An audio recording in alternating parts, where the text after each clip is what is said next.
Mesdames et messieurs, bonsoir, c'est Mir, j'espère que vous allez toutes et tous bien.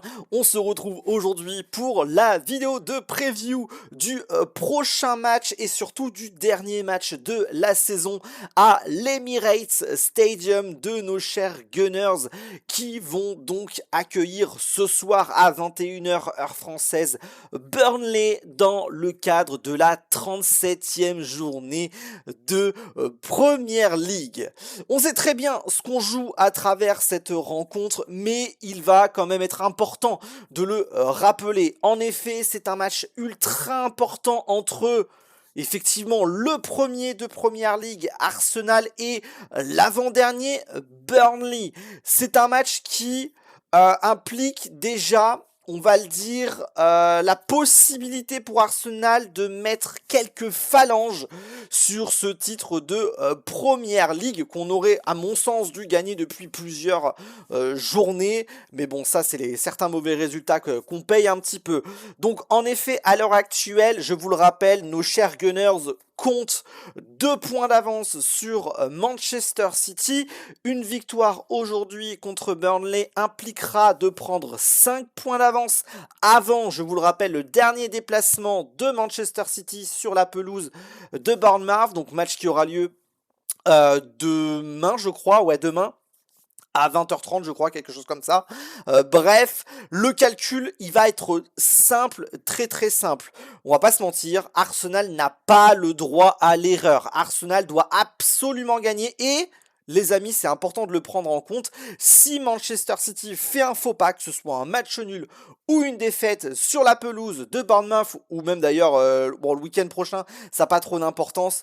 Mais voilà, s'il y a une défaite ou un match nul de Manchester City sur la pelouse de Bournemouth, le titre est d'ores et déjà acté. Donc dès demain soir, si il y a un mauvais résultat de Manchester City, Arsenal sera champion. Peu importe le résultat de nos Gunners et individuellement de Manchester City dimanche.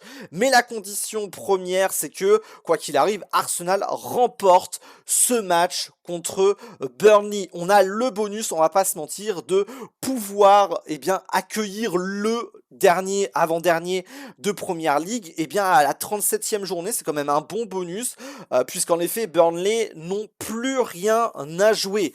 Bon, la seule chose qu'ils ont à jouer, c'est bien évidemment de nous causer pas mal de tristesse et de haine.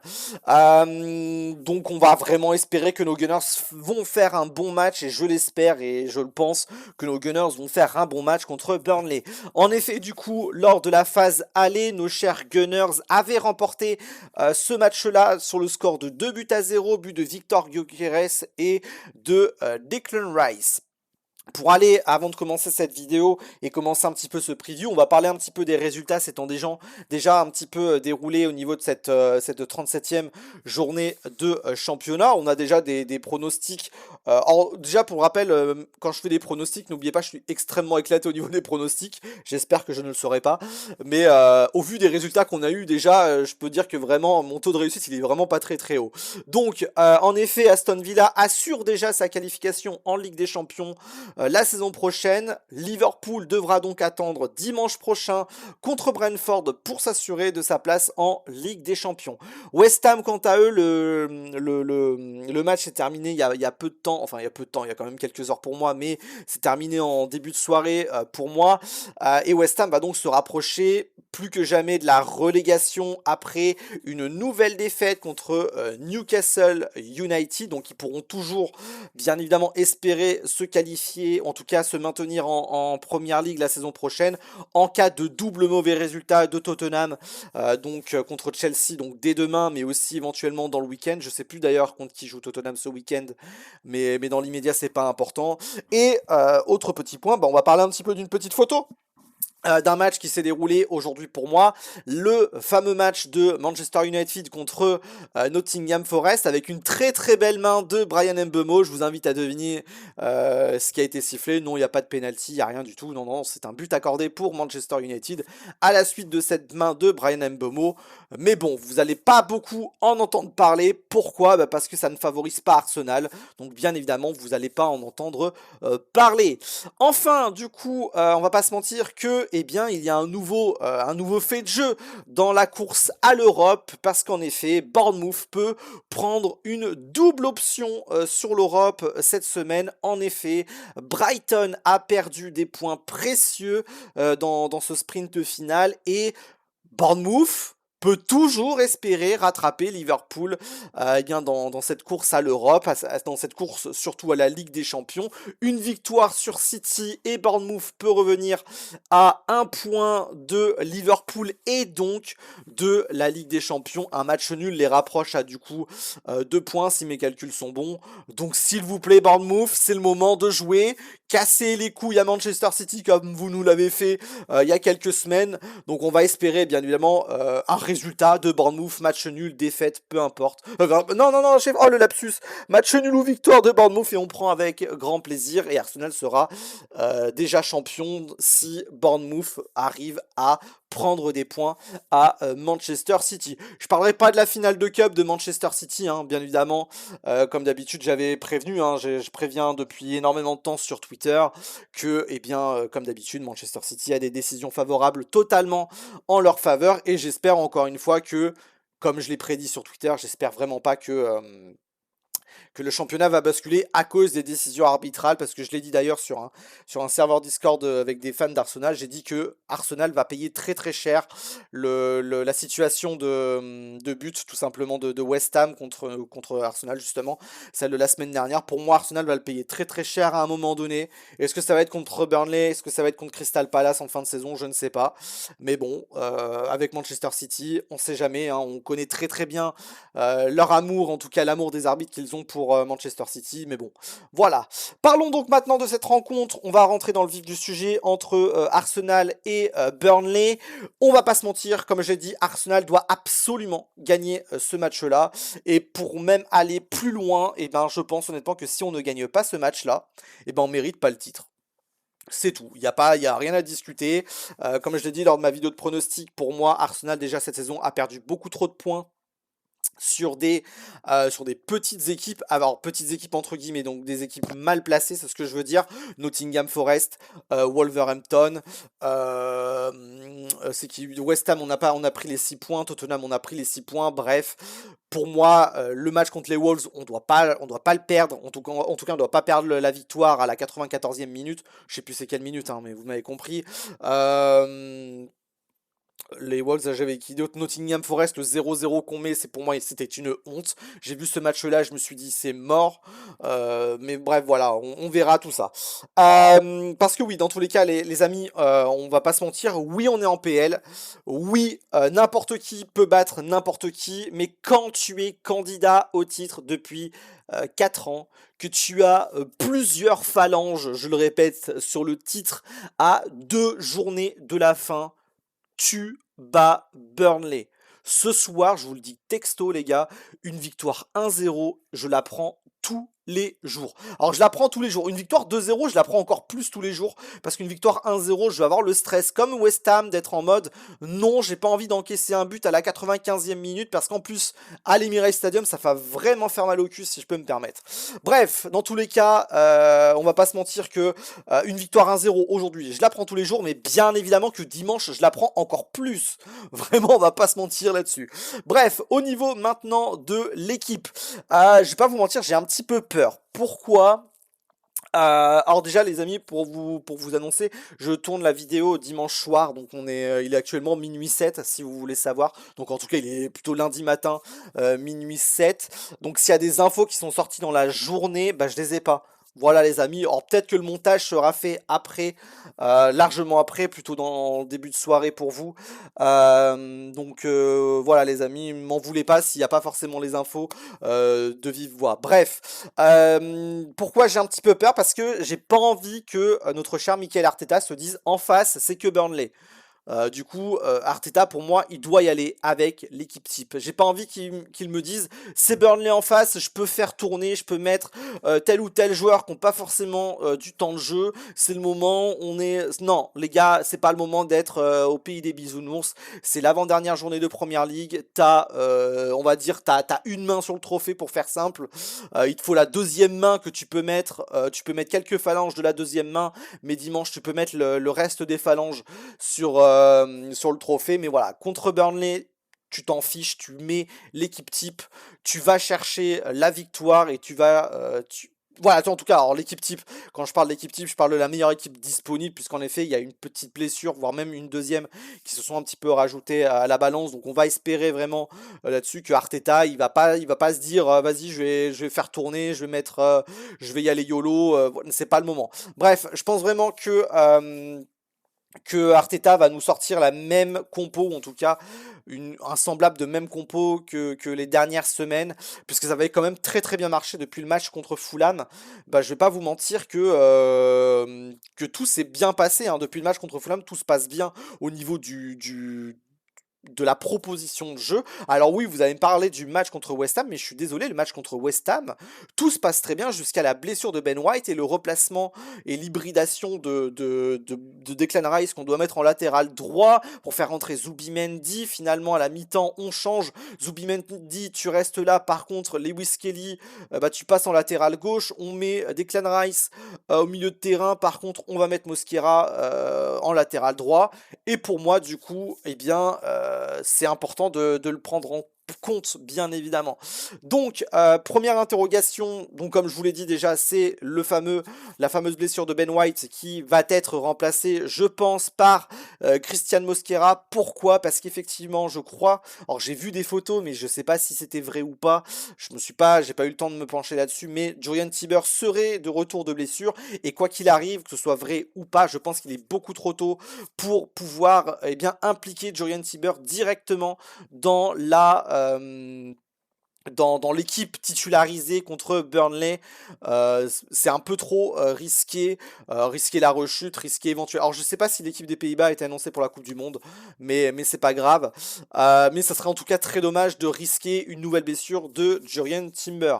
Justement, on a un autre poste pour lequel, à mon avis, on pourrait éventuellement avoir une petite interrogation. Ça va être sur le poste de meneur de jeu entre Eberechi Eze, qui était titulaire lors du match contre West Ham, et Martin Odegaard, qui une nouvelle fois, par son entrée, fait quand même quelque chose de très très bien.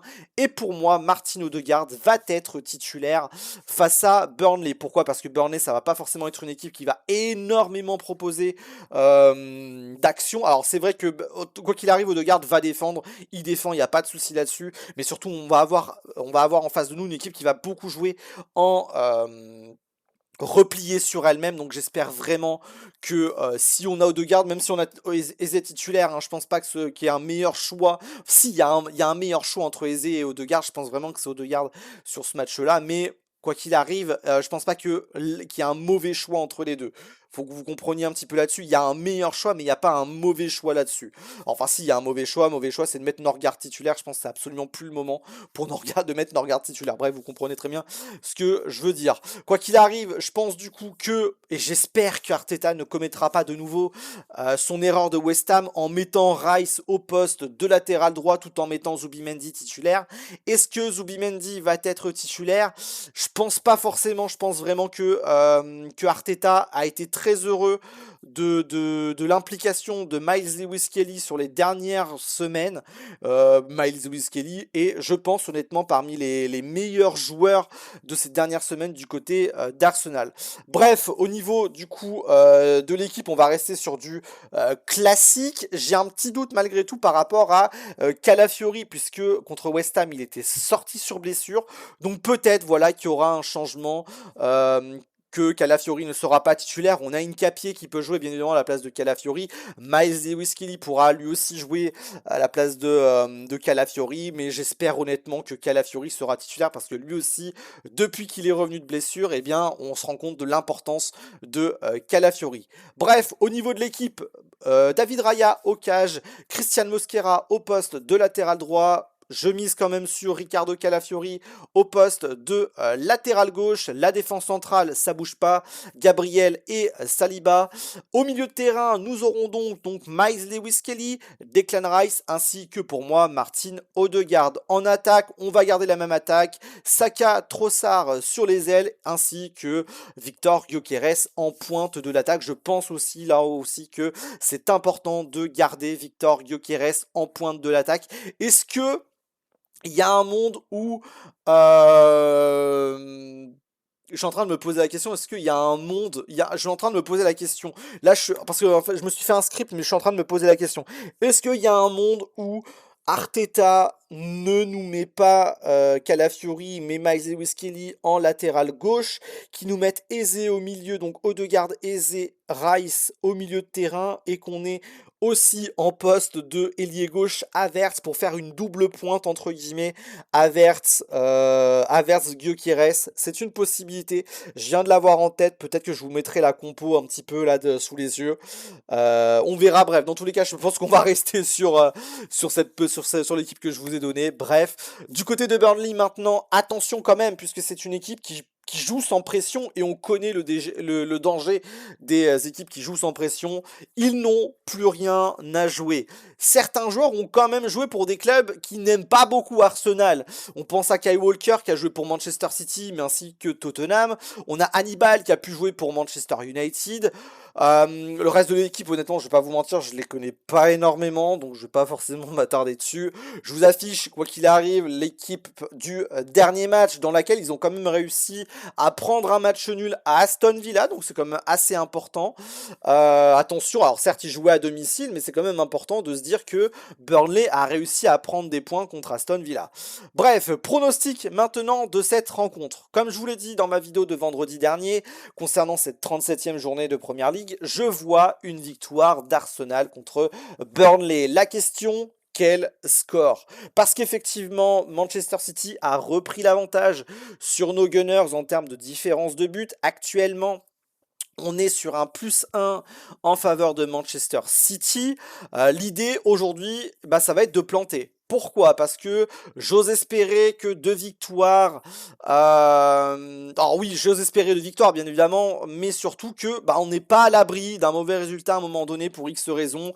On est dans ce championnat-là, on n'est pas à l'abri qu'il y ait une équipe qui fasse un match du tonnerre, que tu sois dans une méforme, t'es pas à l'abri d'avoir des décisions arbitrales totalement bizarres. Coucou Manchester United, coucou Manchester City qui profite depuis pas mal de temps, depuis d'ailleurs le match contre Tottenham, qui profite énormément des décisions arbitrales en leur faveur, mais ça aussi beaucoup de fans n'en parleront pas.